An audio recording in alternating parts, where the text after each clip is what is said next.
Azatın salt dastırının bizde öz sol salt dastırının kurulu deyen çokuz. İşte özümüzün sizlere yanılan siyahatlarımız var. Tarzına dayılalgan. Onu borcu.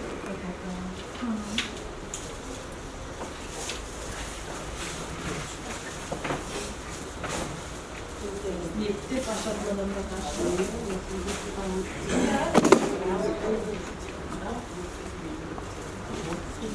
Bereket dağımız var. Nerede?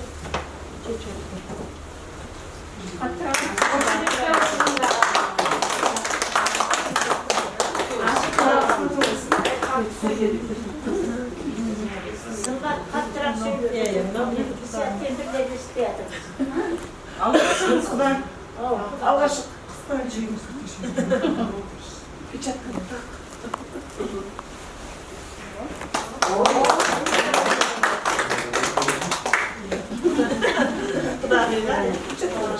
Sizin bir haberiniz. Dağı ortağa. İçi davretin orkuyor şubası. Oo.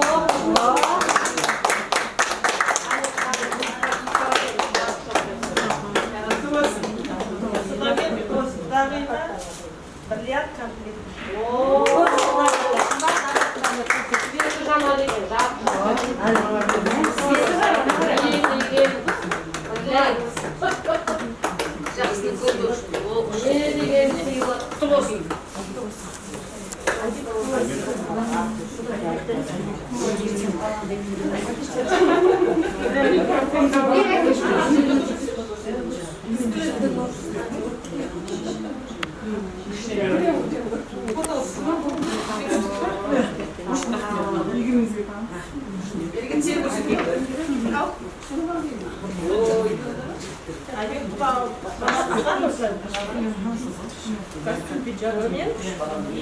Altını.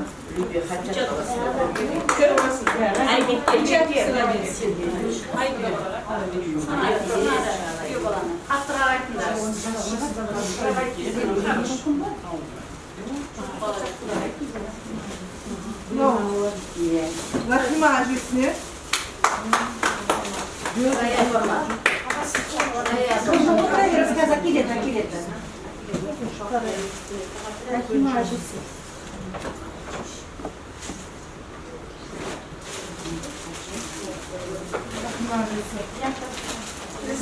Altın bez, altın bez. Altın bez değil. Altın biraz Yaban.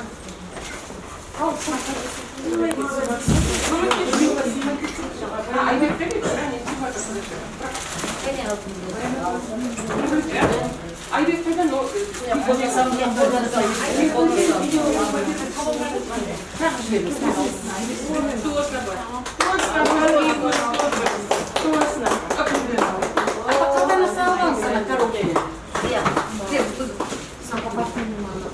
Nasıl tasım et içimler?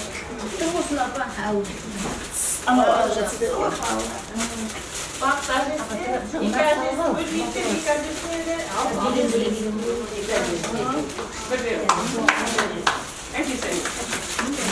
Ağacısı altın büyüksün.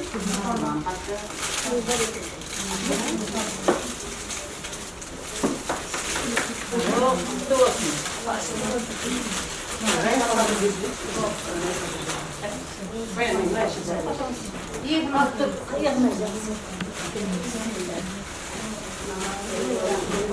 Şimdi oralar.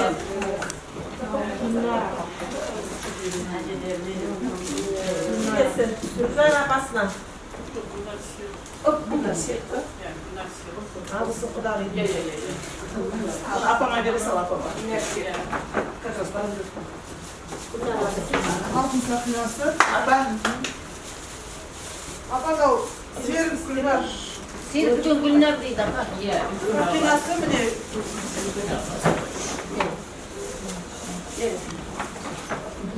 Dört kafesi. Altı sakına. Bileyim ben.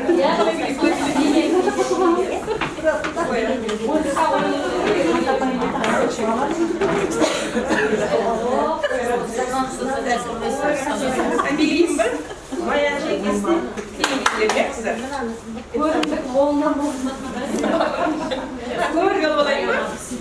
Koyundukça biz gibi de kaçtık.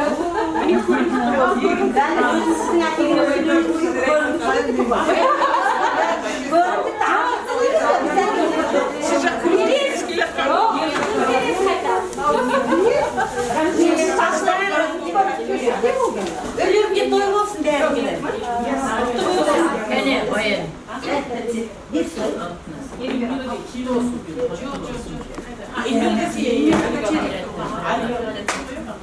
Yirmi lira kafesi. Hadi bakayım. Altın çizik. Bizi 20 lirada vuruyor vakayı. O şafakta bulursanız.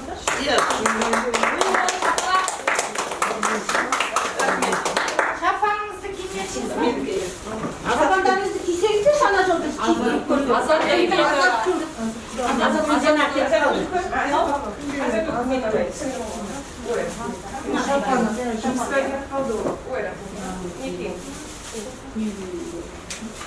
Ay gelin, kulak geldi. Ay gelin koyacak. Ay gelin koyacak.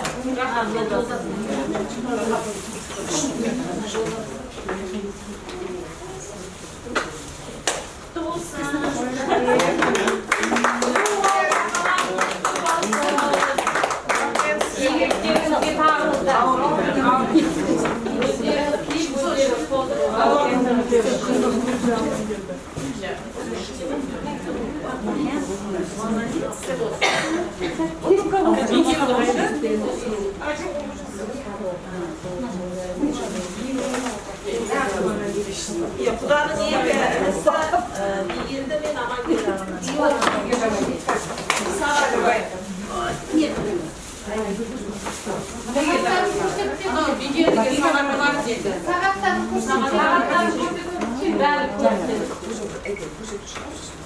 Aman geldi bir geldi gene. Aman geldi bir geldi. Ama şimdi bir geldi kadar. Sonra bir geldi kadar.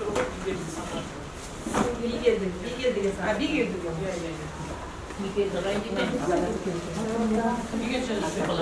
Ay kutuda bir cengiz.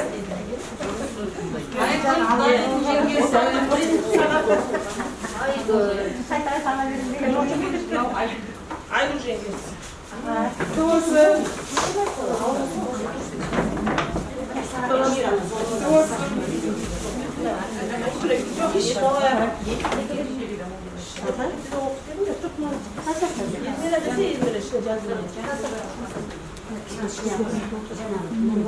Aygül. Ay bakıyorsun.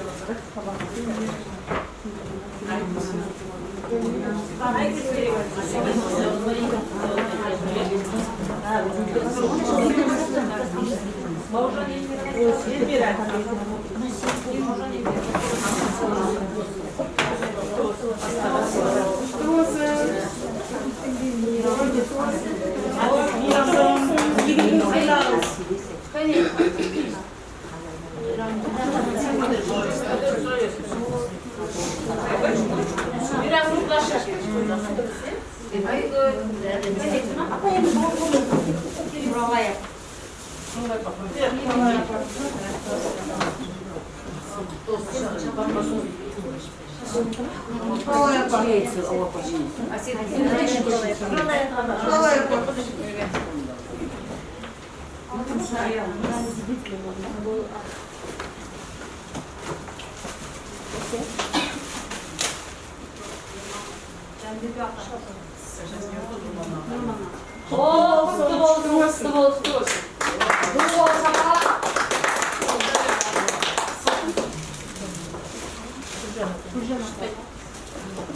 Что-то сказать, скажи мне. Ben bir patates yiyeceğim. Ben bir patates ye. Altın ücreti. Altın Sakina. Bu şapalar. Şapalarla birge. Kutlu olsun. Kutlu olsun. Güzel apasına. Gülşen apasına. Sakina. Altın Sakina.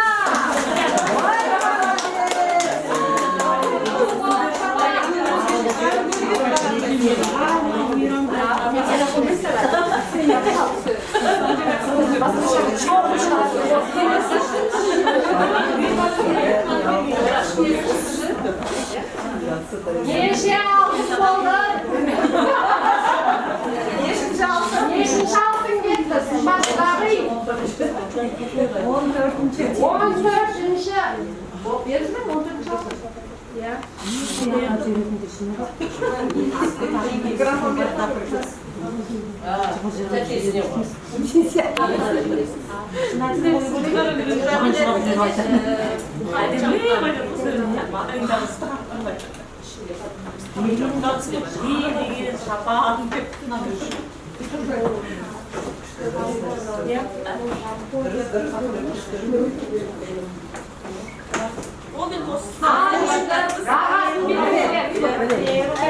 Bağası Hanşa, bağası Kudağılar.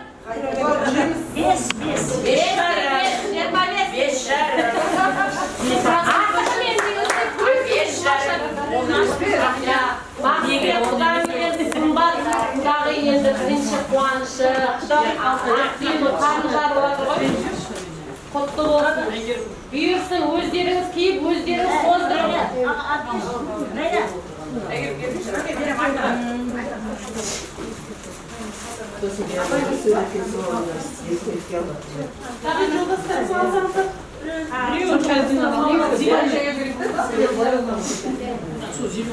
Bana dostlarla anlamışlar. Strekla bir yukarıda beklemişsin.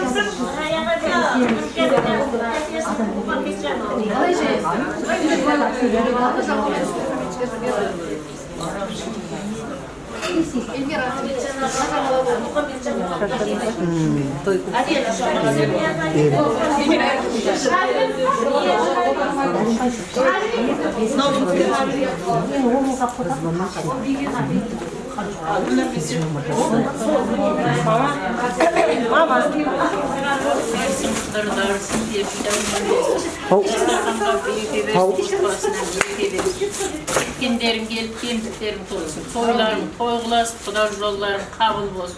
Muratlarım aşıl olsun. Şıkkanın giysesin versin Allah, türgenin berekesin versin. Mesarkandarın keng düzdarım bol olsun. Jortkanda yollarım olsun, Kızırada yoldaş olsun. Xudo yollarım kabul olsun. Toylarım toygulasın. Baldar olsun, kızığına tutunsun. Rahatına tutunsun, biz kızığın göreyip, bärimiz de aman bolayık, denimiz sağ olsun.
Şarşama tek şarşama ayak kolum tansada şoğulup bir birlik şarşılar ortada şarşamay şarşamay ayak kolum tansada şoğulup bir birlik şarşılar ortada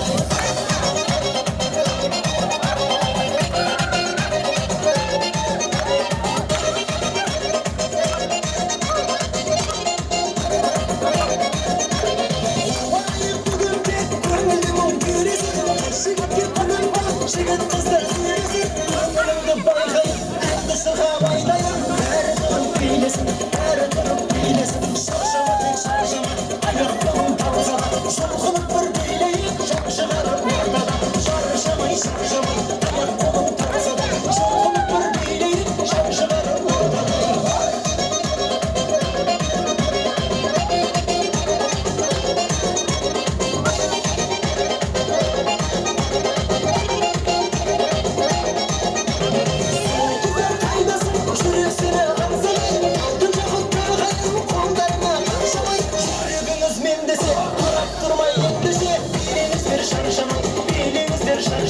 Şarşama tek şarşama ayak kolum tarzada şoğulup bir bileyim şarşılarım ortada şarşamayı şarşama ayak kolum tarzada şoğulup bir bileyim şarşılarım ortada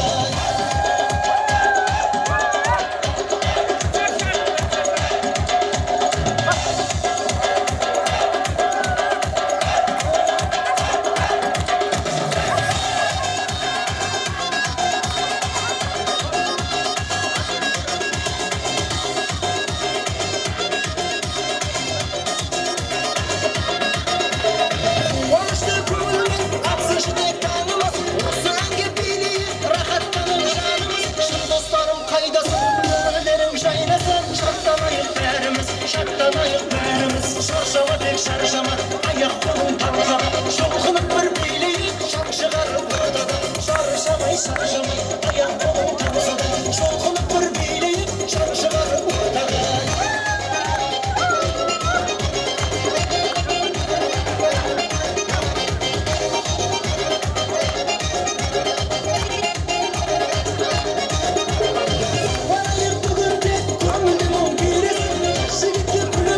Şıkıt kızlar süresi Ömrümde baykayım Endişi havaydayım Her taraf bilesin Her taraf bilesin Şarşama tek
ketseng şamalay, sıylar edim sağan ay. Tenge onda kaydan tabamay, tabamay, tabamay. Tavga kongan araday, senin жүрмін жағалay. Бағытыңды алсаң бағалай, бағалay, бағалay. Сабыр кетсең шамалай, сыйлар едім саған ай. Теңеуіңді қайдан табамай, табамай, табамай. Тамаша, бүгін менің көңіл күйім тамаша. Тор бойыңа сенің биің жараса. Кел қарындас, кел билейік оңаша. Тамаша, бүгін менің көңіл күйім тамаша. Тор бойыңа сенің биің жараса.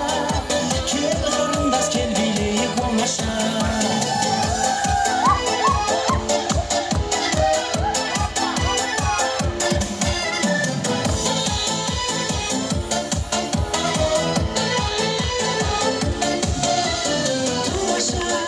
Тамаша, бүгін менің көңіл күйім тамаша. Тор бойыңа сенің биің жараса. Кел қарындас, кел билейік оңаша. Тамаша, бүгін менің көңіл күйім тамаша. Тор бойыңа сенің биің жараса. Кел қарындас, кел билейік оңаша. Бүгін менің көңіл күйім тамаша.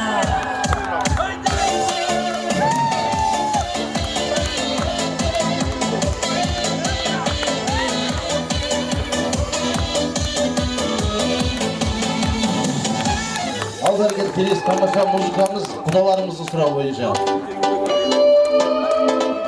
Дарите женщинам цветы, без повода и без причины. Ведь много не надо, чтобы быть счастливой. Дарите женщинам цветы, без повода и без причины. Ведь много не надо, чтобы быть счастливой. Я подарю вам ландыши, ландыши от души. Я подарю вам лилии, желтые, красные, синие. Я подарю вам ромашки и айгульки, и Наташки.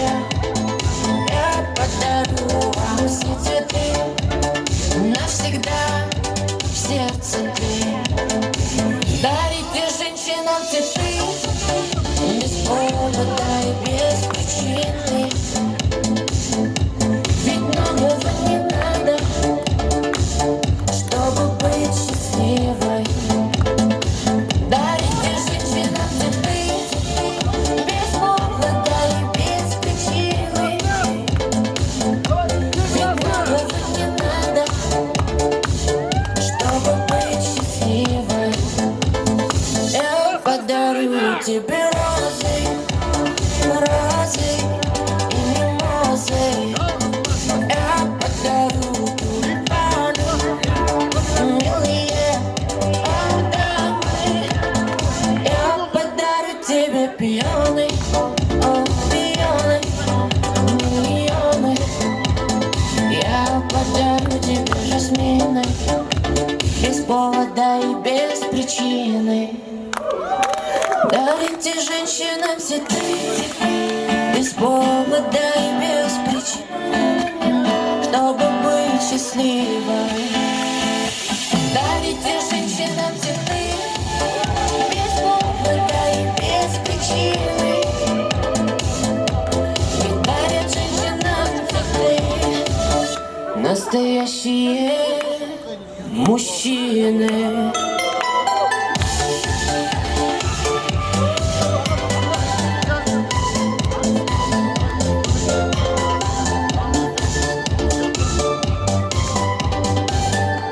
Al bereket kelesi tamaşa muzikamiz osындағы біздің құдамыздың аяулы досының құрметіне деп қойып жатырмыз. Қабылыңыздар бәрекелді. Kızıl örük,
Бәрекелді.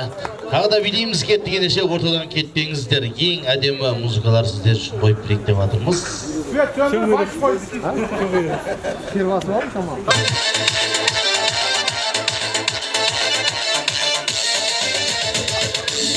Әттең ай, әттең ай, бар екен сүйгенім. Қызыл көйлек, ей қызыл көйлек, тұлпырасың ортада гүлдей билеп. Қызыл көйлек, ей қызыл көйлек, өмір өтер осылай дөңгеленіп. Асау жүрек бағынба еркіннен, сүйген жүрек тұрады сертінде. Ғашық болу жаралған жүрекке, әттең ай, ғашықпын мен кімге. Ғашық болу жаралған жүрекке, әттең ай, ғашықпын мен кімге. Қызыл көйлек, ей қызыл көйлек, тұлпырасың ортада гүлдей билеп. Қызыл көйлек, ей қызыл көйлек, өмір өтер осылай дөңгеленіп.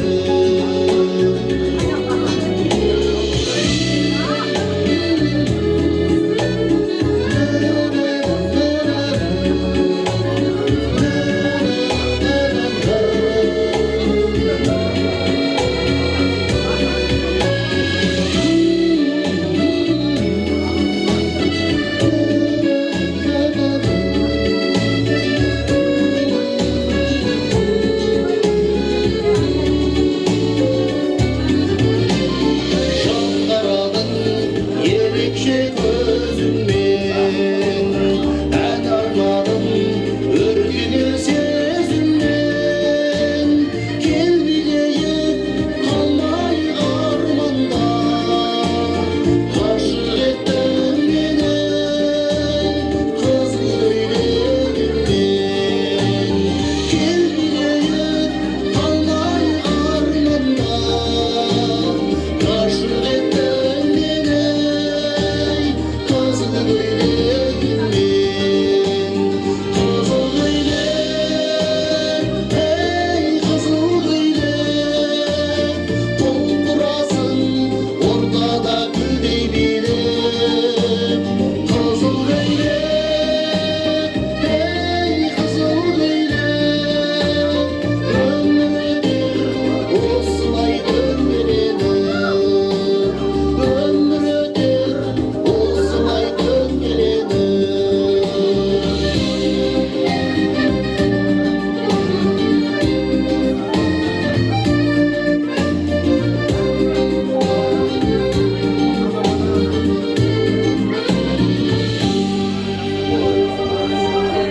Бәрекелді, рахмет, көп рахмет. Дастархан басына жайғасыңыздар. Әр үйдің шам шырағын жағып жүрген қызыл көйлек тілерге бір қол шапалақ соғып қойыңыздар, құрметті ағайын. Енді құрметті ағайын, бағанадан бері ақ тілектерімізді ақтарып, берекемізбен мақтанып, бүгінгі тойдан бақ тауып, көңіліміз шаттанып, керемет күй болып жатыр.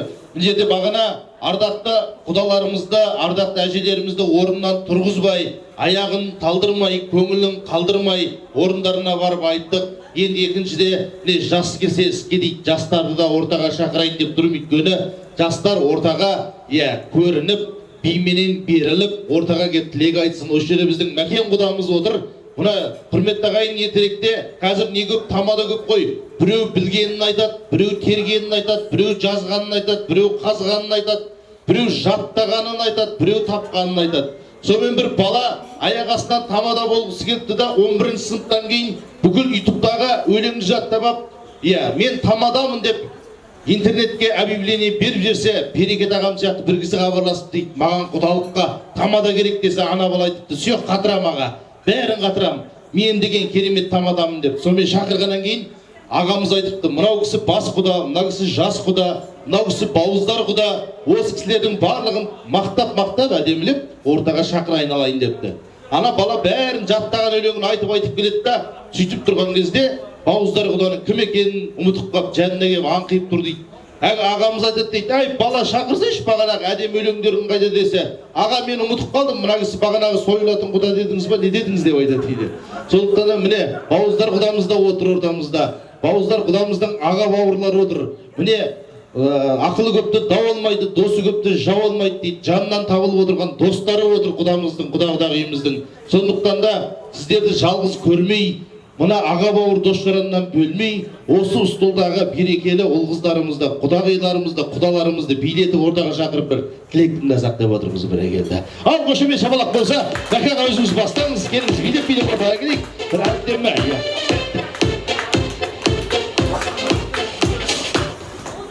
Ал қошеметті шапалақтарыңыз бар ма, құрметті ағайын? Мінекей Мәкең бастатқан біздің ең әнші, биші, жастар қауымы кетті кедеше. Қарағым мінеге, билеп шығар ортамызға.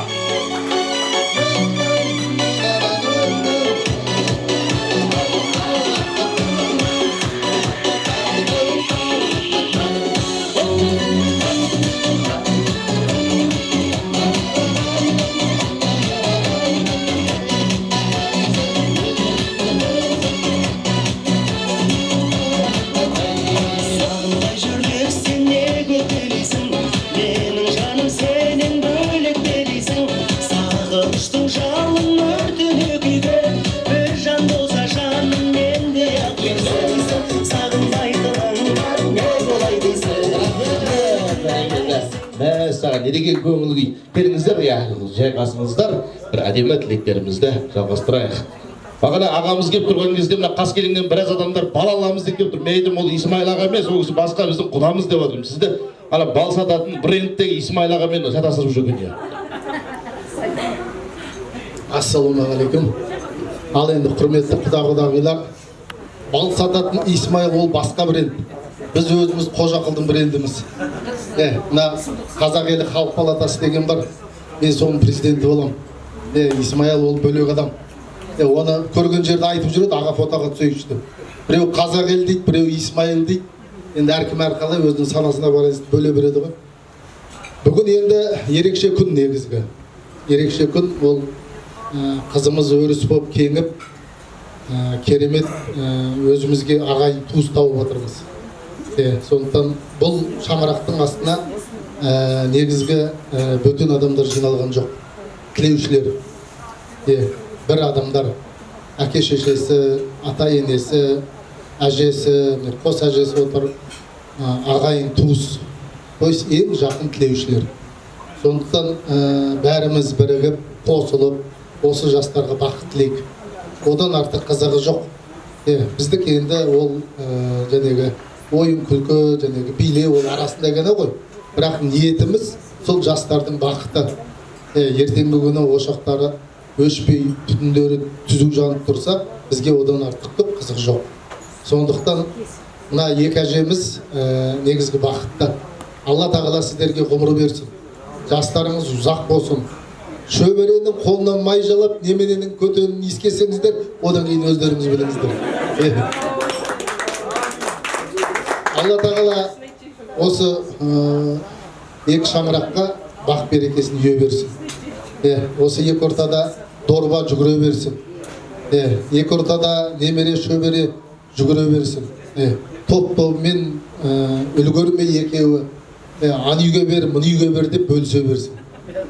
Сондай бір керемет заман болсын. Енді бағанадан қарап отырмыз ғой, ағайын туыс деген берекесі, бірлігі жарасқан адамдар. Құр жай анадан мынадан келіп қосылып, осындай бір той жарында ғана бір-біріне бүйтіп өтірік күліп, сый құрметін арттырып, артынан бір-бірін көрмей кететін адамдар емес.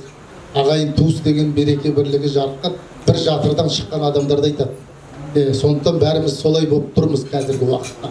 Басымыз қосылып, екі жастың басын біріктіріп, соларға тілеуші болып, жаңа мына нағашы әжесі айтты ғой, аруақтарыңа басымыз дейміз деп. Біз сіздердің аруақтарыңызға басымыз дейміз.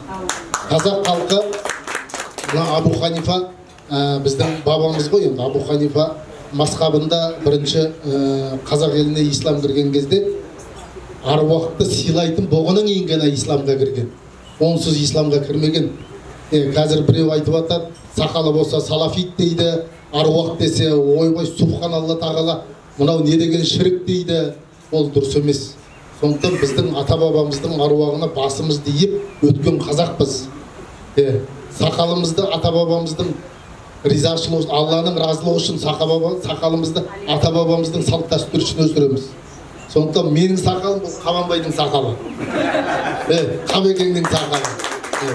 Мені көргенде Исмаил демейді, Қабекең дейді. Сондықтан Исмаил ол әдірамғасын. Бал сатса бал сатсын, өзі білсін, мал сатса мал сатсын. Біздің шаруамыз қазақ елінің қамы. Осы қазақ елі халық палатасын құрғанда 2017 жылы құрғанбыз. Ағаларымен бірігіп. Сондықтан осы қазақ елінің қамы, осы жастардың қамы. Сондықтан бірден бір осы шаңырақтың астында бәріміз бір ауыздан тілегімізді тілеп, ата бабамыздың аруағына басымызды иіп, осы жастарға тек қана бақыт тілейік. Не шашылса да жастардың ризашылығы үшін шашылсын. Не шашылса да солардың жолында шашылсын. Сол үшін жиналдық қой.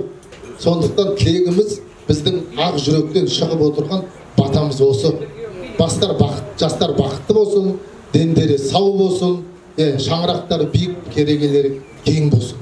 Осы екі әжеміздің оларға жасын берсін. Осы жерде келесі жолы біздің құдамыз шілдеханада осы екі әжесіне тұсауын кестірсін.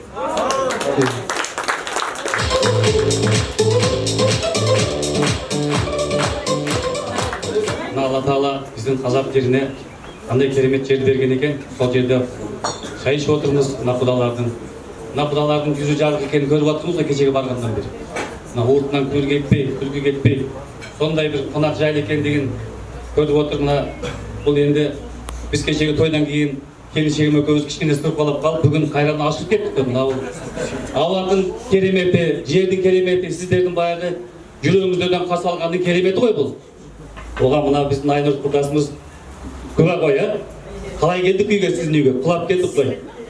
Енді не айтамыз? Ол дегеніміз бұл қонақ жайлық, өзі өмір бұл сондай нәрсе ғой. Бұл өмір шолақ, бұл өмір қамшының сабындай қысқа. Бұл өмір жалған, сол өмірді Алла Тағала берем десе бір күнде беріп, бір күнде алып тастайды. Сол өмірді бізден бірі-бірімізге болған сыйластық. Біз өте үлкен болып кетсек дағы, асманға шығып кетсек дағы, біздің неміз кішіпейілдігіміз қалмау керек. Ортадағы сый, ең негізгі бұл ортадағы сый ғой. Сол бірі-бірімізді сыйлап, бірі-бірімізге шай беріп дегендей сондай. Бұл енді бары жастардың арқасында ғой. Сол жастарымыз бірінші бақытты болсын, өмірлері ұзын болсын.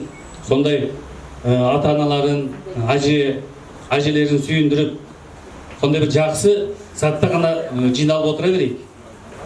Бізге келіңіздер, Астананың кереметі суығында, қысында, жазында өзінше бір кереметтер бар. Мына Қаскелеңде естеміз, бірақ өзіміз көзімізбен бірінші болып көріп тұрмыз. Біздің Қырғызстанның жеріндей, біздің Қырғызда жері керемет қой. Сол сияқты. Ол Қырғызға, Қазаққа берген жер ол басқа жақта жоқ ондай. Швейцарияға айтады, ой, Швейцария ол қалсын ол жақта. Біздің керемет ол басқа жақта жоқ. Сондай керемет жерде туылған жанның өзі бақытты ғой. Енді сол бақытты жандар мына бүгін тағы да бас қосып жатыр. Екі жас лайым бақытты болсын енді. Лайымызды жүрегімізден, сол ішімізден барын тілеп келіп жатырмыз ғой. Сол қаншама алыс болса дағы ортаны жақындатқан ол жастар. Лайым жастар бақытты болсын.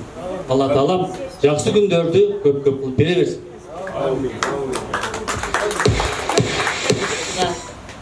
Құдалар, мына бүгін бір керемет күн болып жатыр. Біз деген өріс деп атырады ғой, мына өрісіміз кеңейіп, сіздермен құда болып жатырмыз. Құдалығымыз 1000 жылдық болсын, балаларымыз бақытты болсын. Біз енді мен Әселекпен қызымыз екеуміз бір жыл бір мектепке барған, бірге бітірген, егіз қозыдай екеуі өсіп еді. Каждый қызымыз бізге ыстық енді.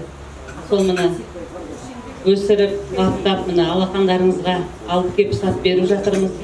Ұясынан ұшырып, қызымыз бақытты болсын, ана келін болсын, дана келін болсын сіздерге. Жақсылығын қуанышын көрейік солардың, балалардың. Біз ана кішкентай кезінде менің қызым аты Алима, Асел. Екеуі мен кішкентай кезінде апарып ұстайтынмын. Екеуін бірге бағып қарайтын. Кейіннен бірге мектепке барды, бірге бітірді. Енді екеуі екі жаққа оқуға кетті. Сол кішкентай кезінде бірдей киіндіріп, бірге өсіріп, солардың қызығын қызықтап өскен балалар, соған енді бізге де бүгін толқып тұрмыз. Балаларымыз бақытты болса, содан асқан арман жоқ. Ата әжелерінің жолын берсін, солардың қызығын көріңіздер. Балаларымыз бақытты болсын.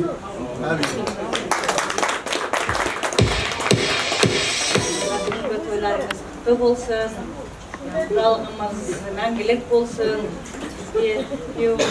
Баламыз ғой, 1000 жылдық болсын. Керемет тау бөктерінде Алатаудың бір керемет той болып жатыр. Осы тойымыз құтты болсын. Құдалығымыз құтты болсын. Тек қана жақсылық болсын. Міне 30 күн ойын, 40 күн тойы болып жатыр. Ана 19-нан бастап шапқылап жүрміз. Мақсұтбек өзім кластасым, бірге оқыған, бірінші класста бірге оқыған жолдасымыз, кластасымыз. Шашбауын көтеріп, өзім осы Алматыда тұрамын, Астанада күтті көздеріңізді. Керемет қандай той болды. Әулетті көріп отырсыздар, бір керемет берекесі, береке, сондай ұйымшыл, керемет әулеттен қыз алып отырсыздар.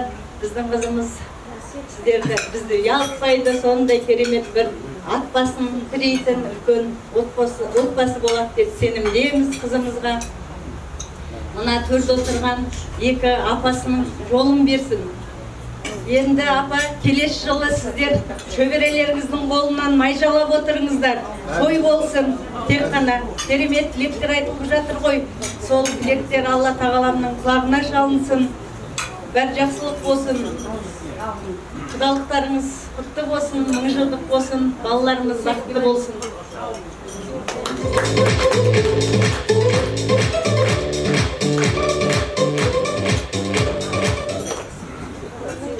Келіндеріңіз сіздерге қыздай болсын, 2 жас бақытты болсын, үлкендерге бәрдеріңізге денсаулық тілеймін, өстіп той домалақта күліп ойнап жүре беріңіздер.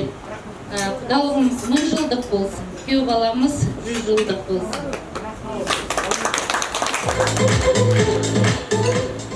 Шынында да керемет таза аясында осындай жақсылық кетесі болып жатыр. Кешімне ала бердік, енді қызымызды келімдік қылғызсыңыздар, енді құт берекесімен кірсін, сіздерге бір лағатты, саналы ұрпаққа келетін сіздерге бір жақсы келін болсын. 2 жұрттың ортасында жүріп, қызық қуаныш көп әкелетін екеуі. Бақытты бір отбасы болсын, сіздерге де аманшылық болсын, біздерге де аманшылық болсын. Осындай балалар үшін тойланатын қызықтар көп болсын. Мына үлкен 2 әжеге аманшылық тілейміз, денсаулық тілейміз. Осы кісілердің жолдарын енді бәрімізге де бере берсін. Осындай ұрпақ өндіріп деген сияқты істеген өріс дейді ғой. Мен осы елді көріп жатырмыз, жерді көріп жатырмыз. Жай келіп кеткенің бір бөлек те, құдалық келіп кеткен бір бөлек деген сияқты. Бұл жақта енді құдаларымыз бар деп айтып отырамыз. Сіздер енді сол Әселіміз бен Нұрбегіміздің қызығын молынан көріңіздер. 2 жақтың құдалары жарасып, мен ағаларым шында да осы құдаларымен қалсыз сияқты болып кетеді. Кейін сіздерді де солай осылардың қатарынан сөйтіп көріп жатыр. Бірге шетел қыдырып жүре беріңіздер, немерелеріңіздің арасында ерте жүріп, Аллах тағала сол күндерге жеткізсін.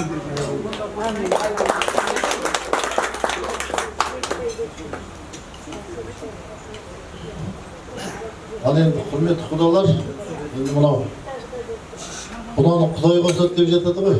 Дегенмен енді осы Әсел мен Нұрбек бір-бірін тауып, кейін тауып, қызым арқа сүйер азамат тауып бас қосып жатқанда, біз 2 жақтан енді құдалы болып, осындай жақсы тілектер айтып жатырмыз.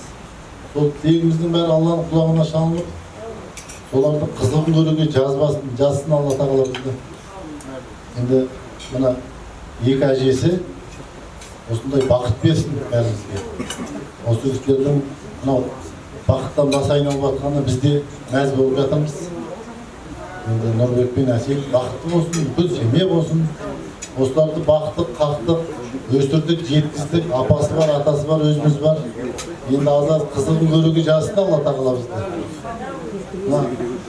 Мен өзім тілегендей, құда-құдағиым тура, дәл өзім тілегендей адамдар еді. Аллаға шүкір. Құдам да сабырлы, құдағиым өзім секілді. Құдам бәйбішем секілді. Төртеумізде шүстірей болсақ болмай кетеді да не? Екі шүстірей, екі спокойно кеткен. Бір-біріміз басып отырамыз ғой, короче. Сабыр деп. Енді осындай қызықтан айырмасын мол дастарханда жақсы тілегімізді айтып, төрдегі ақсақалдарымыз, біздің шешеміздің бауырлары, сіңілдері, біздің көз көрген кішкене кезімізден сол кісілердің қолында ойнап өстік. Сол кісілер біздің ыстық адамдарымыз. Енді мына керемет таза ауада рахмет сіздерге. Жақсы жер таңдапсыздар енді әулетімізбен. Сіздер бір жақтан тамсанып кетсеңіздер, біздер сіздер жаққа тамсанып жатырмыз. Осындай жақсылықтан айырмасын, балаларымыз аман болып, үлкен ат басын тірейтін, үлкен семья болсын деп тілейміз. Біз енді өзіміз 4-5 бала бақыстық, енді солардың немерелерді бағуға дайымыз, не істейміз енді. Өз балаңды өскенше, немереңді өлгенше бағасын дейді ғой. Баққа бағысатын адамдар көп қойын, әжелер бар деген. Біздің таласымыз жоқ, бәрі сіздердікі. Мәселе тапсырдық сіздерге. Мына бағанадан көріп отырып, жаңағы Нұрбек, Айбек, Расул, үшеу ойнап жүр ғой, мен Айзере төртеу. Бір үйдің баласы секілді. Біздің Расул, Айбек, Нұрбектің бауыры секілді. Ал Нұрбек бір жақта жүргенде, менің анау, мысалы, мебелшік болсын біреулер келеді ғой, ұлыңыз деп айтады да Нұрбекті. Ұқсастық қойған ғой Алла тағала енді. Соған тәуба тіл көзден сақтасын. Тұтамыз екеуміз ақырында қылилап осылардың шамасын кешіп жүре берсек. Сол енді бәрі жақсылық тілеймін, мына екі әжесін енді өстіп қызығына тоймай жүре берсін. Содан айта кетеді мынау құда баламыз, егіз құда бала бар дейді ғой, Амангелді мен Бигелді. Солардың енді екі бастары төрт бас болсын деп тілейміз енді шын жүректен. Апасының арманының біреуі сол ма деп ойлаймын енді қалай. Соған шын жүректен тілектеспіз, соны көріп айтып жатырмын да. Енді бәріңіз жылы жүзді, жақсы адамдар екенсіздер өзіміз секілді. Әр адамда мінез бар ғой, тұрсаң ашуланады, жайлап жүрсең жай жүріп кетеміз. Осындай мол дастархан, жақсы тойдан айырмасын бізді. Сол жастарымыз бақытты болсын.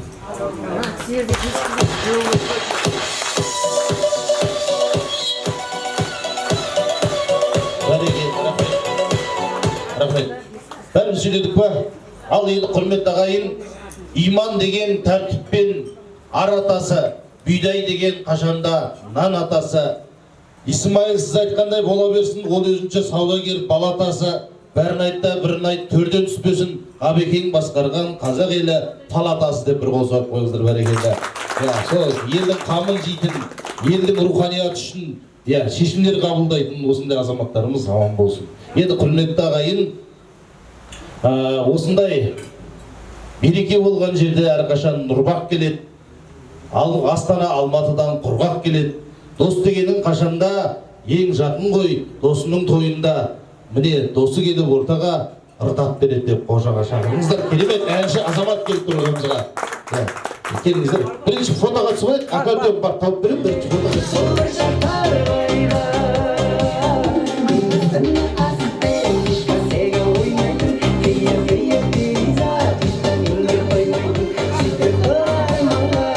шыққанша бірге болатын, бір досым бар, бойымнан жаным шыққанша бірге болатын. Бір досым бар, қисаятын қияметке дейін бірге болатын. Бір досым бар, өмірлік қияметке дейін бірге болатын дейді. Осы аяулы Мәкен құдамыздың асыл досынан керемет ән тыңдаймыз бәрекелді. Қошемет шапалақты аямаңыздар бәрекелді. Балаға келіңіз. Ямаха деген аппараттар ол соған жақын болдық енді. Мына жасымыз жоғарылаған сайын аккордеонды ұмытып барамыз. Өзі бір жылда бір рет ұстасақ ұстаймыз, болмаса жоқ енді. Анда санда адасып кететін болсам күлмеңдер, ешкім айтпаңдар, я. Мен бұл әнді сол жас кезімнен айтып жүрім. Ол кезде бойдақ болдық дегендей. Сол Сағдатым деген ән бұл өзі. Ол айналып келіп, менің қайненемнің аты Сағдат болып шықты ғой. Әліге дейін есімнен шығармай айтып жүрем. Оға менің келіншегім маз болып жүреді айтыр. Бірақ ол кісінің көзінше айтқан жоқпын. Бірақ ол тыңдап жүрген шығар уже. Бәрекелді, рахмет. Ешкімге айтпаймыз, тек қана Қазақстан мен Қырғызстанға жеткіземіз, болды.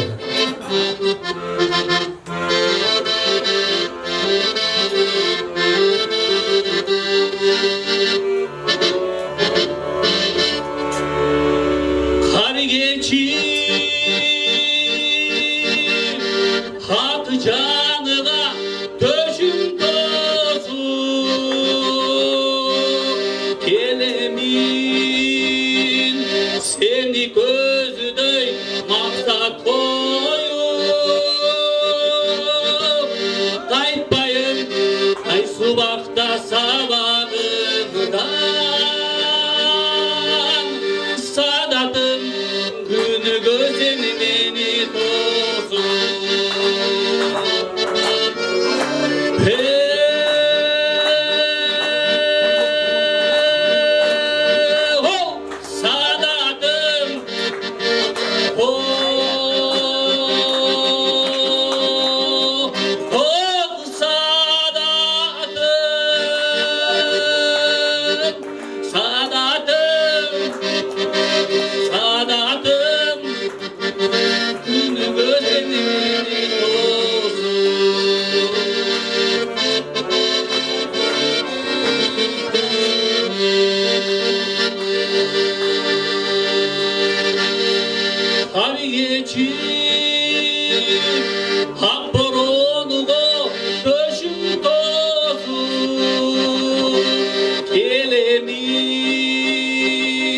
Seni gözüdey maksat koyup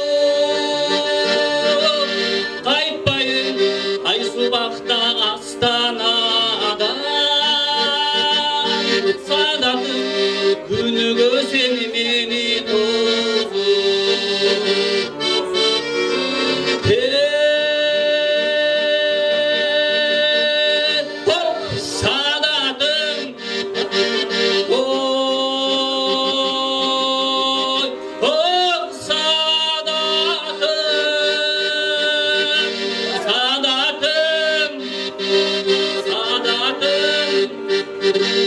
Günü göstermedi tozu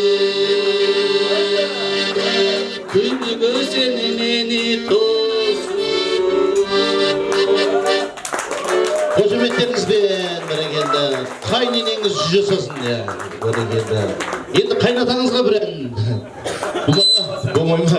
Ай, бәрекелді. Рахмет, жүк болсын деп жатыр. Халық сұрап жатыр. Бүгін жүк келесіздер ма? Бәрекелді, рахмет. Бұл кісі де айтып отқан шығар, кәресі тамақты келіп қойып маған ән айтып қызып отырмақсыздар. Рахмет, ас болсын, дастархан басы жайғасыңыздар. Енді құрметті ағайын, мына құда дегізген құйрық бауыр жегізген деп жатырмыз ғой. Міне осы құда десейік, құйрық бауыр жесейік деп қазақтың үлкен осы 1000 жылдық құдалықтың бөлек асы бар. Сондықтан ортамызға, рұқсаттарыңыз болса, 1000 жылдық құдалықтың асы құйрық бауырымызда орта қалдырайық. Қабылыңыздар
несіне құда дегізген құйрық бауыр жегізбесең несіне құда дегізген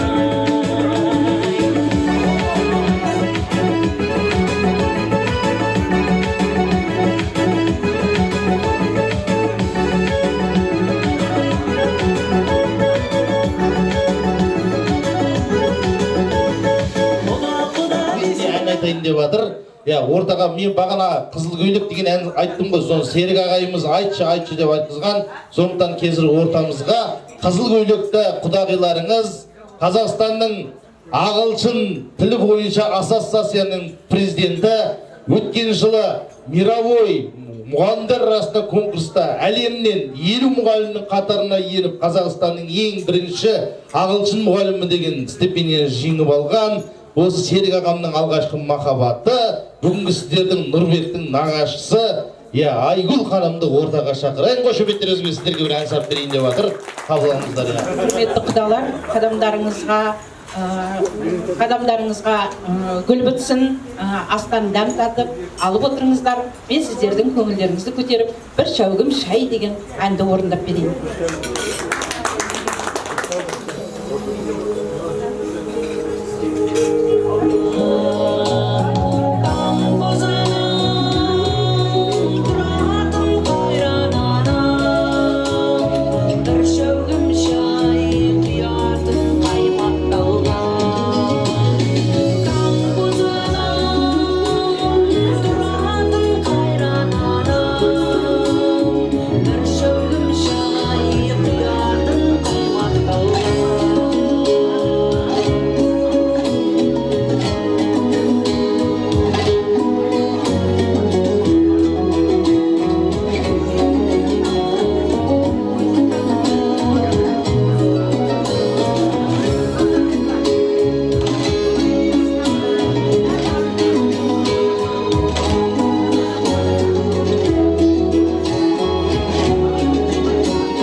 Міне 25 жылдан артық уақыт мінекей әншіге келіншек болғанда қандай ән үйренген иә.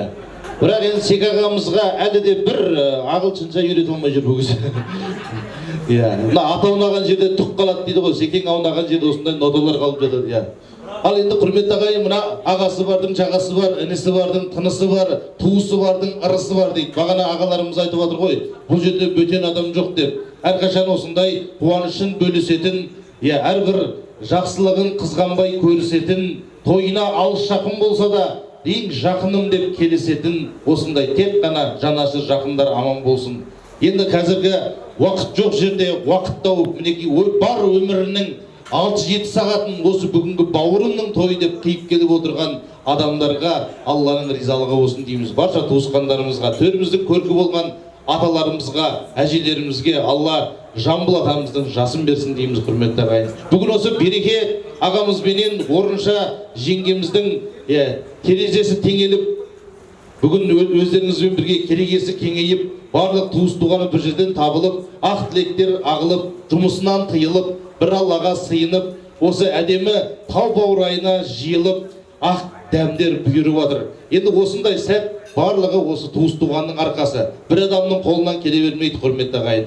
Сондықтан да Берекет ағамыздың жанынан табылатын жанашы жақындары, аға бауырлары, әпке жезделері отыр осы жерде, сіздерді ортаға шақырғымыз келеді. Билеп келіңіздер, ақ тілек айтып беріңіздер. Той иелері!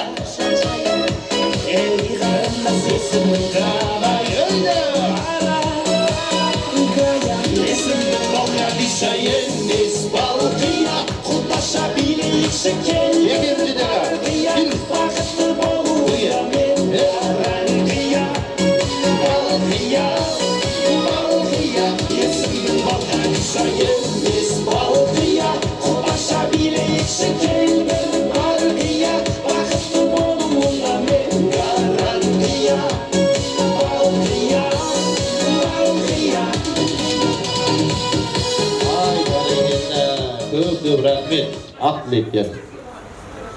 Ассалаумағалейкум, Қызылордадан келген қонақтар. Ассалаумағалейкум, Ақтөбеден келген қонақтар. Қош келдіңіздер. Мынау керемет той болып жатыр, Астанадан басталды, енді мынау жалғасып жатыр. Өйткені мына үлкендер солай бата берді. Кешегіде мына төрт қараның Әйтеке бидің айтып кеттім, Әйтеке бидің тұқымдары деп. Ал енді мынау бірінші айтарым, мына үлкендерге Алла қуат берсін. Осындай жаңа кешеде осы тілекте айтып кетті, жаңа май жаласын, шөбересінің қолынан деп. Соның бәрі мынау кеш бәтті қабыл болсын бәрі. Ал енді осы тойға ұласын. Мына құда керемет кешегіде Астанаға барғанда өзім баяғыдан бір танитын құдаларымдай болып кетті. Рас па құдалар? Мына ал бәрі құтты болсын. Енді бұның бәрі жастарға байланысты. Жастар ақылды болсын, сабырлық болсын, төзімді болсын. Бәрі жақсы болады сол кезде. Бәрі құтты болсын, көп сөйлемей қояйын.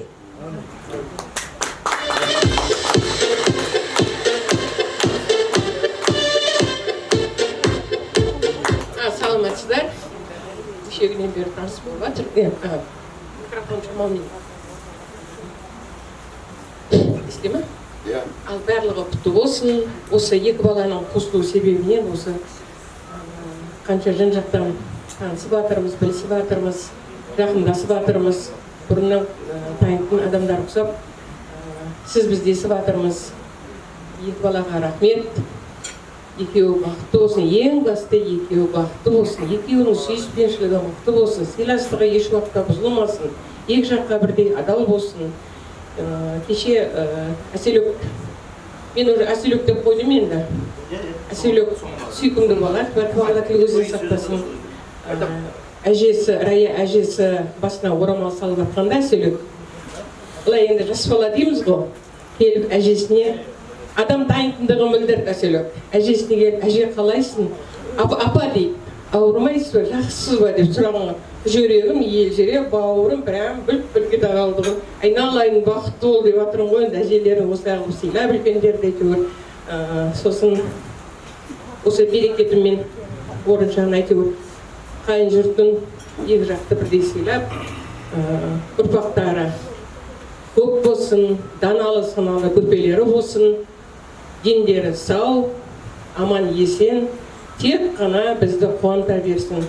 Әселек келінім қандай золотой деп отырайық. Біздің енді Нұрбекті өзіміз танимыз ғой, Нұрбегім біздің салмақты. Какой он красавчик и характер красавчик. Красавец просто. Енді тіл көзден аман болсын екі баланы. Бір-бірін өздері таңдап, сүйіп қосылды, сол махаббаттары мықты болсын. Сіздердің де қадамдарыңыз құтты болсын. Сіздерді де қатты біз ұнатып жатырмыз. Мамасы, папасы, құда мен құдағайда қандай туат-барлы өзен сақтасын. Просто статные и нам понравились. Қасында жолдастары, қайын жұрты қандай тамаша мына үлкен апаларымыз аман болсын. Сосын осы кісілердің үлкендер жүрген жерде береке болады дейді ғой. Береке болады, ауызбіршілік болады, осы үлкендеріміз аман болсын. Осы кісілердің тілектерімен, осы кісілердің баталарымен аруақтарымыздың әйтеуір келеп жебеп жата берсін. Аталары әйтеуір бір-бір аунап түсіп жатыр. Көре алмаса тілегін тілеп жатады ғой. Сол барлығымыз аман болайық, еліміз тыныш болсын. Сол үлкендердің айттым бар тілектері қабыл болады.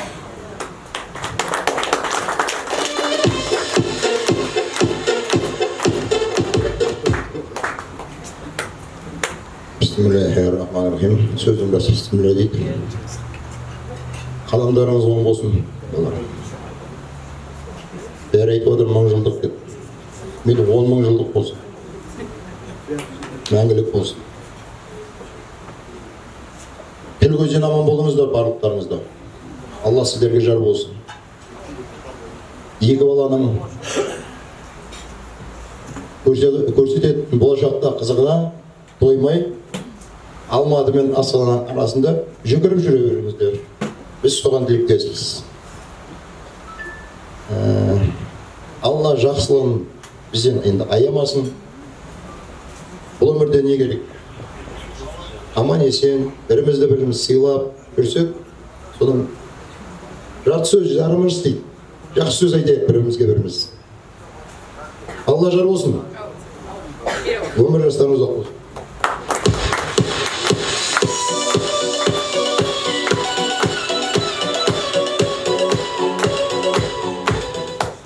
Жиналған қауым той құтты болсын. Осы Нұрбек үйленем дегені бері бақытты болсын деп, 30 күн ойын, 40 күн тойында да бақытты болсын деп жатырмыз. Енді менің өзім ойымша, осы 2 жас бақытты болуға тиісті.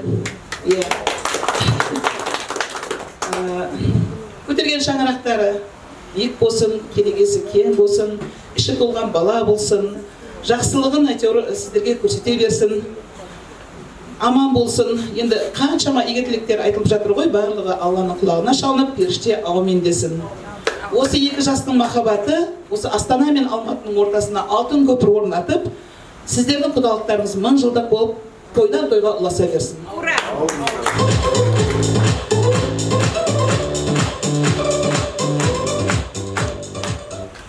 Ассаламалейкум. Тағы кеш жаратқаныңызбен. Енді осы айтылып жатқан тілектер барлығы періштенің құлағына шалынып, қабыл етсін бәрі. 2 жас бақытты болсын. Ұзақ өмір сүрсін, сіздердің құдалықтарыңыз 1000 жыл болсын, күйеуліктері 100 жыл болсын, өбірлі шүбірлі болсын. Баяғыда менің шешем маған көп ұрсатын. Тұқымың жайылсын дейтін. Кейдетсе тұқымың жайылсын деп ұрса беретін. Аллаға шүкір, 5 балам, 2 немерем бар. Сол сияқты бұнда тұқым жайылсын. Сол енді басқа бәрін айтып тастады ғой деймін ма? Тұқымы жайылсын.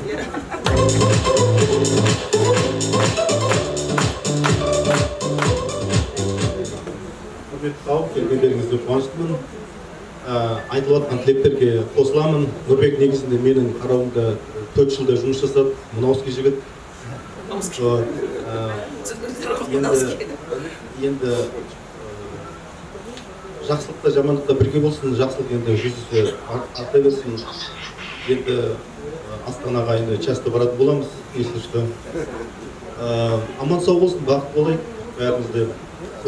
Әр жақсылықта осындай мол дастарханда жинала берейік.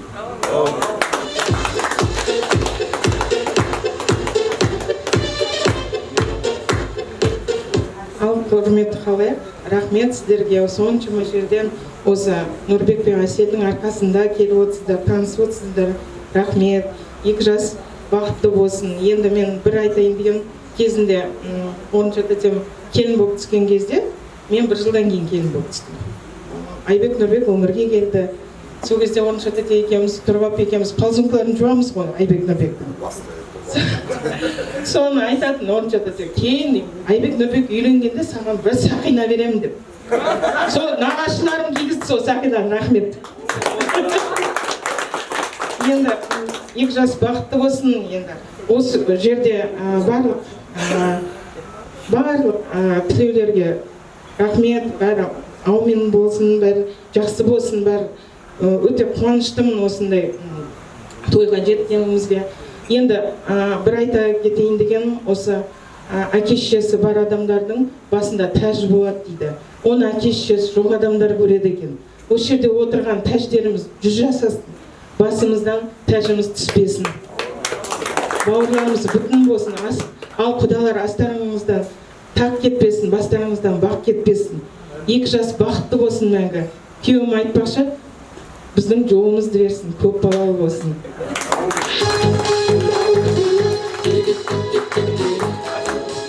Ал бәрі келді. Енді бұдан жерде бөтен адам жоқ. Ойбай.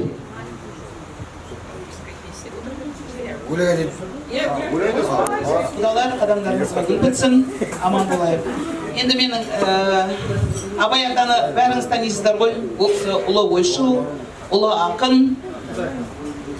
Сол өңірден, мына құдаларымыз Алланың қалауымен сол өңірден болып отыр екен. Сондықтан да Абай атамыздың бір өлеңін айтсам деп ойлаймын. Сіздер қабыл алыңыздар. Енді менде минусовка деген, плюсовка деген жоқ, тек өзімнің даусымен айтам. Сіздер білетіндеріңіз қосылып отырыңыздар.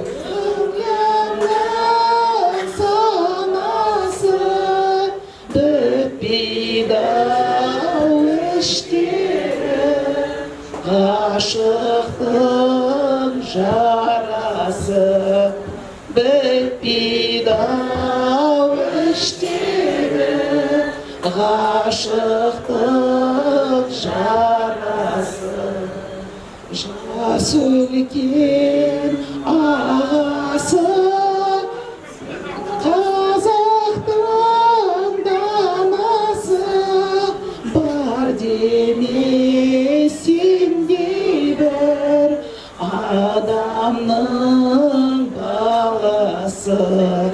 Бар деме сендей бір адамның баласы. Жылайын, жырлайын, ағызып көз майын, айтуға келгенде қалқаға сөз дайын. Айтуға келгенде қалқаға сөз дайын.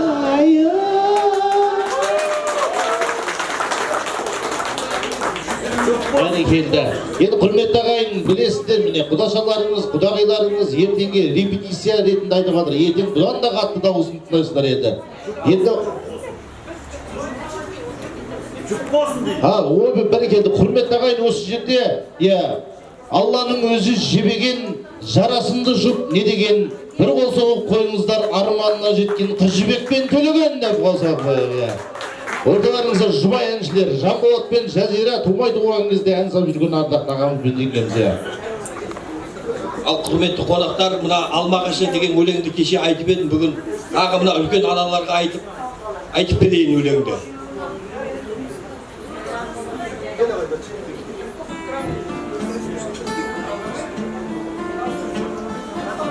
Сағынышын жалындатып, ерке самал алдамашы, біздің үйдің жанындағы гүлдене алмағашы, алмағашы.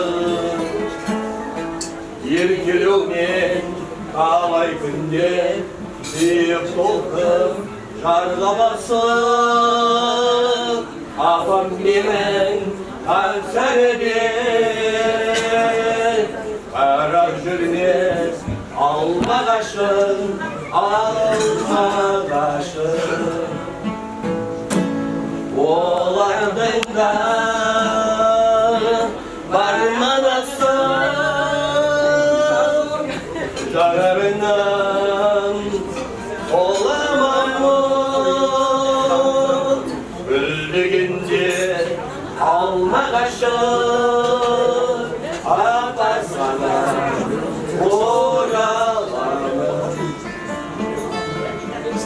ерке аққу сен де міне қанатыңмен таранасың іздеуменен көз ілмедің ұзап кеткен баларасың баларасың олардың да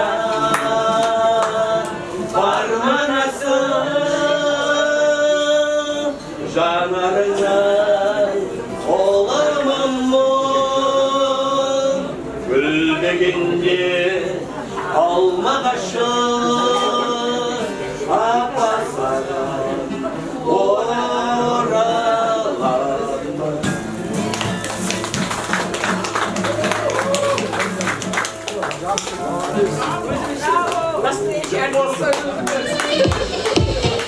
Hocam şamatları söylüyor kendine.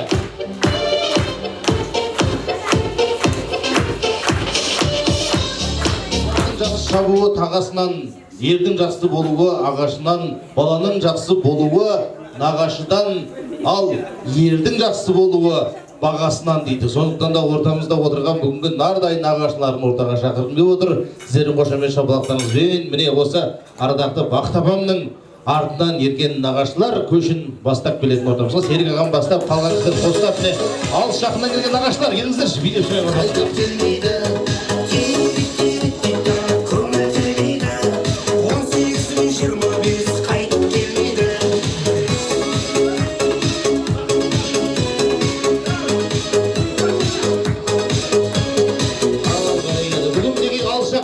қонақтарымыз аз емес. Соның ішінде арнайы ат телетіп Ақтөбеден келген осындағы Индира ханым бар, және де кеңес күйеу бала, дұрыс айтып отырмын ба? Қош келдіңіздер, бәрекелді. Ал, кім бастайды?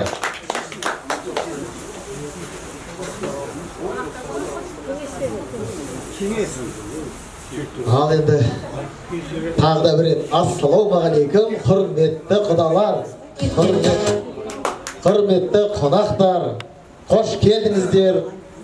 Мынау енді бүгінгі керемет осындай отырыстың виновники торжества дейміз қосып отыр. Құдайға шүкір, сіздермен танысқаныма өте қуаныштымын. Мына күйеу 100 жылдық, құда 1000 жылдық дейді. Осы сіздерге зор денсаулық, отбасыларыңызға амандық тілеймін. Мына біздің елге келіп жатқандарыңызға өте қатты қуаныштымын. Алдымызда үлкен аналарымыз бар, сол кісілер аман болсын. Осы кісілер Құдай қаласа келесі жылы сіздерге де, бұл кісілерге де бәріне де айтарым. Бұл кісілер шөберелердің қолынан май жаласын. Сіздер немерелеріңіз қуанта берсін, немерелі болып. Соған тілектеспін.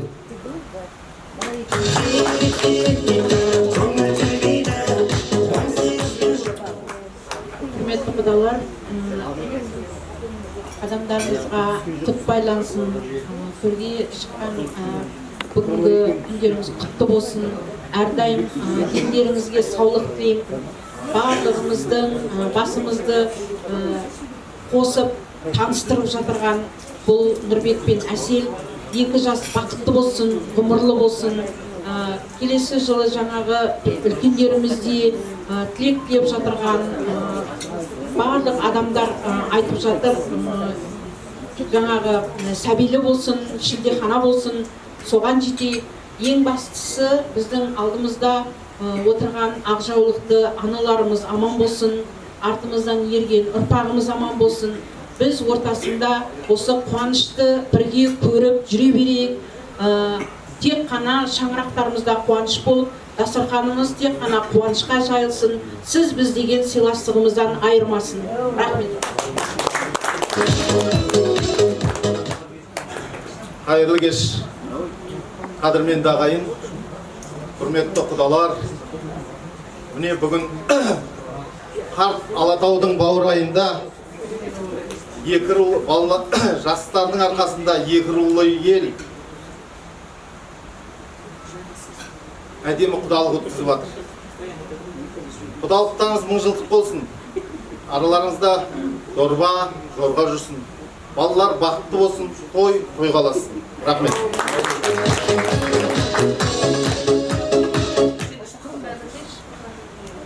Құдалар, қонақтар, береке болсын. Той құтты болсын, той қаласын. Балалар бақытты болсын. Құдалар қош келіп жатсыздар. Мың жылдық сыйластығымыздың басы бүгін құдалығымыз құтты болсын, берік болсын, ұзағынан болсын. Енді арадағы туыстығымыз ары қарай тамырын жайып, жалғаса берсін ұрпаққа. Балаларымыз тек бізді жақсы жаңалықтарымен, қуанышымен қуанта берсін. Балаларымыз бақытты болсын, берекет орынша құтты болсын бәрі. Сөзіңді тосып айту өте қиын. Өз пастерін солай бір жерге барса, тост ең соңынан жетеді. Сондықтан не айтарымды да білмей қалдыңыз. Ал енді мына біріншіден құдаларды төрлеріңізбен құттықтағым келеді. Құтты болсын. Отырып жатқан тақтарыңызға төр. Екіншіден, мына екі жасқа біріншіден бақыт сыйлағым келеді. Ұзақ өмір сыйлағым келеді. Қалай? Ұзақ өмір. Мынау екі жақта бірдей болуын Құдай нәсіп етсін.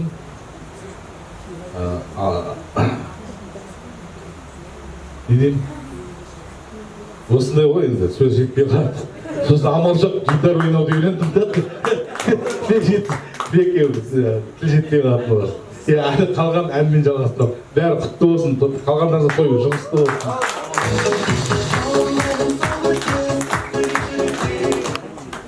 Құрметті құдалар, адамдарына гүл бітсін. Кеше құдалардың алғашқы адамдар келгенде нұр жауды, бәрі құтты болсын.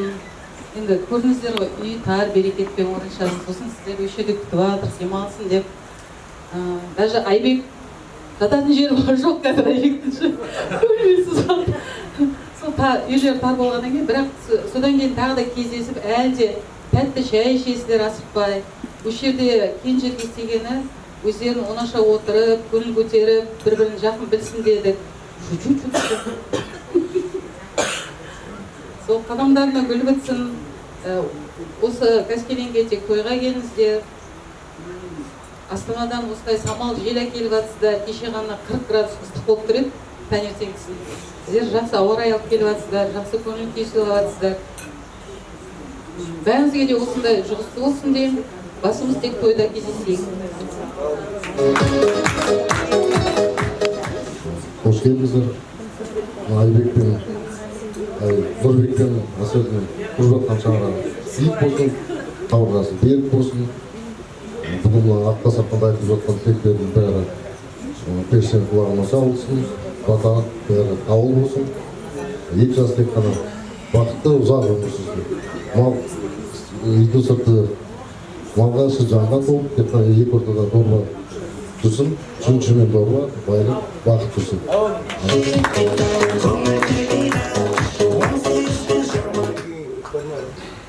Құрметті қонақтар, құдалар сіздердің төрден алған орындарыңыз құтты болсын. Әрқашанда осылай сыйлы, құрметті болып, сыйлы болып ағыласып жүре беріңіздер. Балалар енді орталарыңызда көпір жалған ой, сол көпірлеріңіз тек жақсылықта жүре беріңіздер.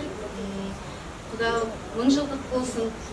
Үлкендеріңіз аман болып, денсаулықтарыңыз мықты болып, аман есен жүре беріңіздер. Барлық айтылған тілектер бүгін қабыл болсын.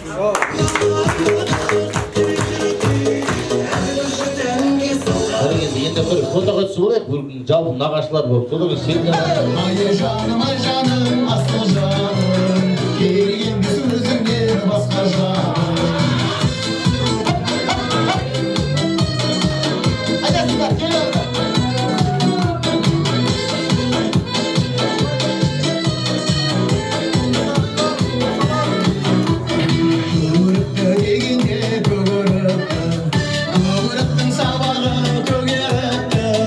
Оралыңның барында ойнада күл, ойнада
басқа жаным, ай жаным, асыл жаным, керек емес өзіңнен басқа жаным, ай жаным, асыл жаным, керек емес өзіңнен басқа жаным, ай жаным, асыл жаным, керек емес өзіңнен басқа жаным.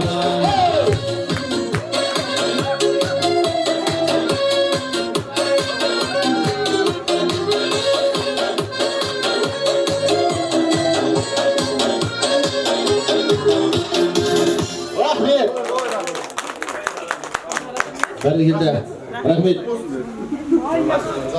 Керемет сөздеріңіз болса, микрофон сіздерге берейін.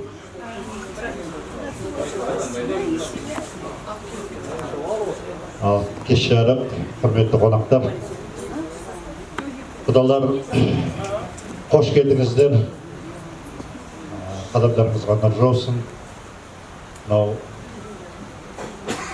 балдарымыз Нұрбек пен Әселдің жақсы бір тойдың жалғасы болып жатыр. Осы кеше Астанаға барғанда да жақсы қарсы алып, әдемі ол жақта да бір күшті жақсы той болды. Сіздерге көп рахмет айтқым келеді. Біз бәрі де риза болып келді. Жақсы өтті деп.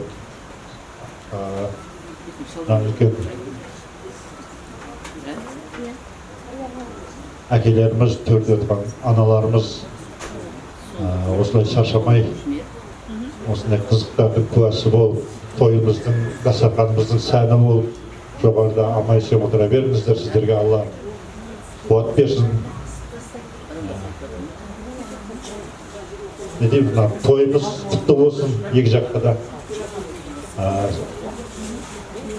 Той-тойға ұлассын, екі жас бақытты болсын.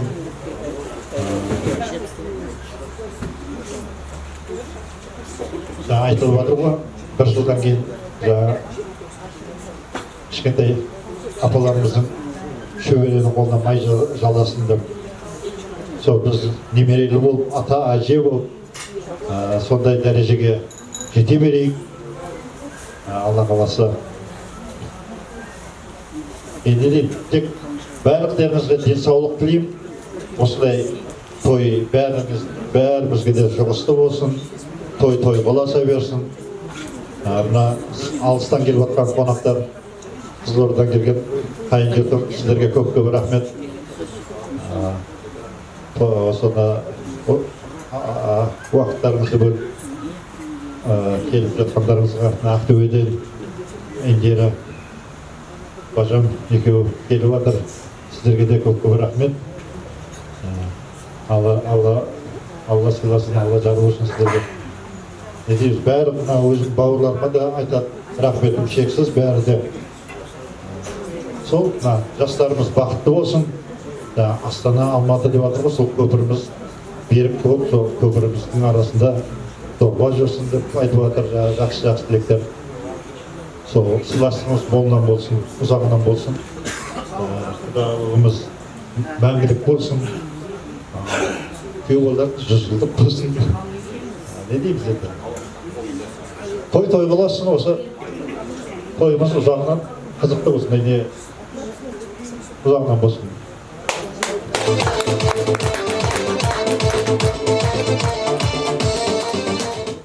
Құрметті құдалар, шын жүректен сіздерге тек жақсылық деймін. Мынау төрдегі орындарыңыз құтты болсын. Әрдайым осылай сыйластығымыз құтты болсын. Жағасымызды жақсы құда-құдағи болып жүре берейік. Енді біз бар ниетімізді, тілегімізді салдық. Барымызша сіздерге ұнап жатыр деп ойлаймыз.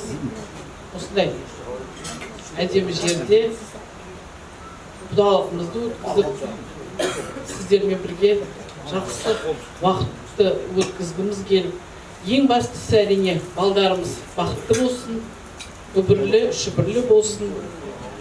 Барлықтарыңызға көп рахмет.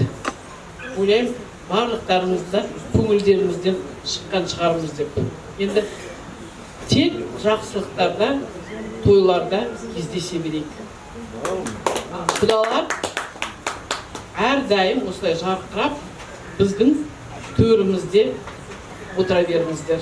Барлықтарыңызды. Құрметті ағайын, мінекей, Бекең ағам асаба қып сайлағасын, осы үйдің туысына айналасын, келін сүріп жатқан аға жеңгем шөпшегінің қолынан май жаласын деп бір қошемет соғып қойыңыздар бәрекелді. Соның көзінде бірекені құрметті ағайын, қуыс үйден құр шықпа дейді. Мына баған айтып жатырмыз, қалыңсыз қыз болса да кәдесіз қыз болмайды деп. Бүгінгі ардақты құдаларымызға қуыс үйден құр шығармау мақсатында қазақтың өзінің жолы бар. Сондықтан микрофонды қайтадан орын шабайыма берейін. Екін кісіге берем ба? Айтып, аттарын айтып өшкерген құдаларға сесия батырыңыздар. Бәрімізге бере береміз ба? Бәрекелді. Олай болса, құрметті құдалар, қабыл алыңыздар. Мінекей, қуыс үйден құр шығармау деген қазақтың көз жолы бар ғой. Сондықтан міне орамал том болмайды, жол болады дейді. Сондықтан ең бірінші көңілдегі тоқтық, көңілдегі береке, көңілдегі мереке әрқашанда Алланың назарында болсын. Баршамыз тек жиналсақ, осындай ұрпақтың тойына жинала берейік, құрметті ағайын. Қазір Құдай қаласа, сыйлығымыздан кейін аталарымыздың рұқсат баласымен ағай биге де тұратын боламыз.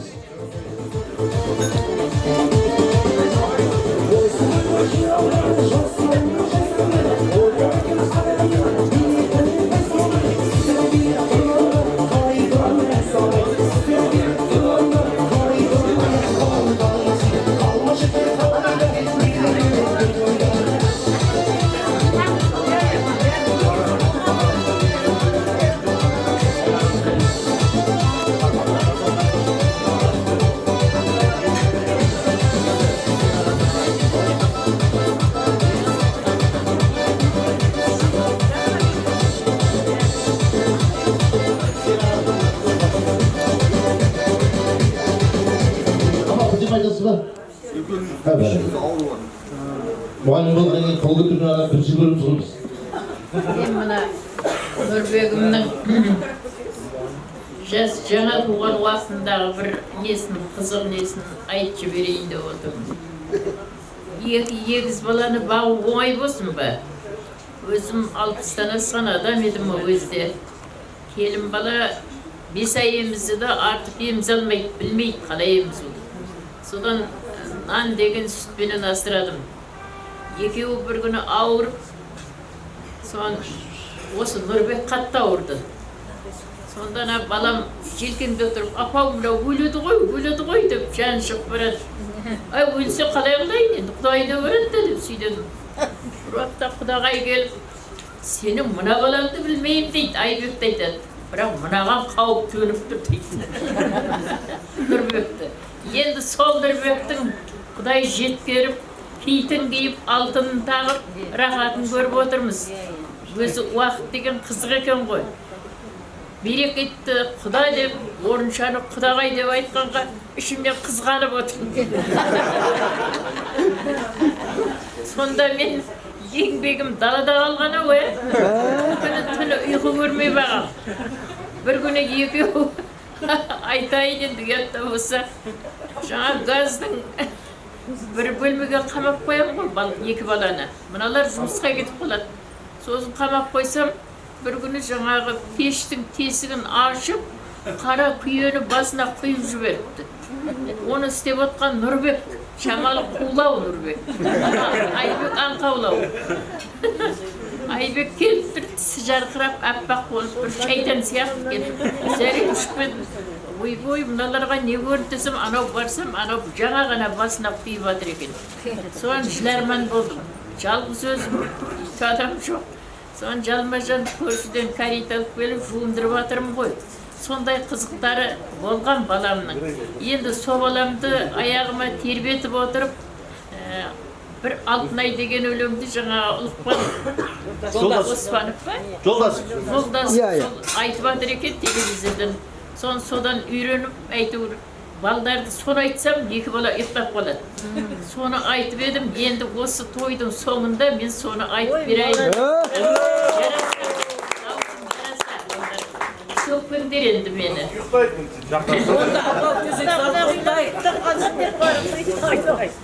Айтыңыз апа. Қосыламыз.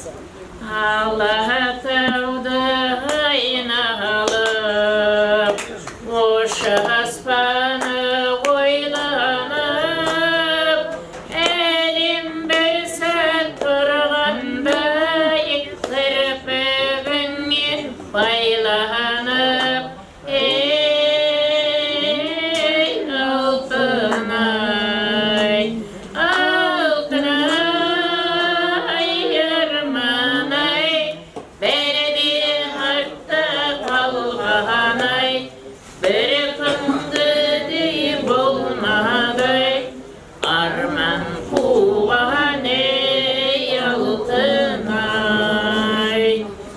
бәрі артта қалғанай, бір күнгідей болмадай, арман қуған ей алтынай. Алатаудың арасы, тау көңілі жоғары, алтын сенің садағаң, алтыннан да бағалай, ей алтынай, алтынай, арманай, бәріне артта қалғанай, бір күнгідей болмадай, арман қуған ей алтынай, бәріне артта қалғанай, бір күнгідей болмадай, арман қуған ей алтынай. Әрекелді апа. Апа, мені құдағи деп айтпа деп ренжімеңіз. Сіз генерал құдағисыз. Ана сіз просто рядовой ғой. Ал енді құрметті ағайын, осы тойдың барлық суығына, тоңып, ыстығына күйген адам, бір Алла ең жақсы ұлым деп сүйген адам, ол кісі бата беретін иген ағам. Әмин. Бастарыңа береке берсін, отбасына береке берсін. Өлеге иман тірген берекет берсін. Тойларын той қылмасын, екі жас бақытты болсын. Тойлар әр уақытта қуаныштап тойларға қауышайық. Әумин. Иген ағамнан бата алып атқанымда, Алматыда Иген ағам бата берсе, батадан кейін обязательно дискотека болады. Сондықтан баршаларыңызды ортаға дискотекаға шақырайық, құрметті ағай. Біз сіздермен қоштаспаймыз. Ертең тағы да осы жерде Әсен мен Нұрбектің кереметтей кешін бірге, сіздермен бірге жалғастыратын боламыз, құрметті ағай. Той қыласын.